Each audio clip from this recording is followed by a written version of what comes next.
আর একবার জনৈক ভক্ত ঠাকুরকে নালিশ করেন, বাবা তাঁর নতুন জুতো পরে চলে গেছেন। দেখা গেল বাবার পায়ের মাপ তার মাপের চাইতে অনেক বড়। তবু ঠাকুর প্রচণ্ড মারলেন। তারপরেই আর একজন মানুষ এলো, তার পায়ে সেই জুতো। সে ঠাকুরকে বলল ভুল করে সেই ওই জুতো জোড়া পরে বাজারে চলে গিয়েছিল। ঠাকুর এসব গল্প যখন করতেন তখন অনেক সময়ই মায়া মাসিমা উপস্থিত থাকতেন।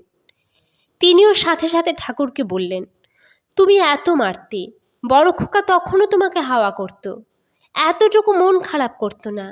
কি গভীর ভালোবাসা, এরকম আর কখনো দেখা যায়নি।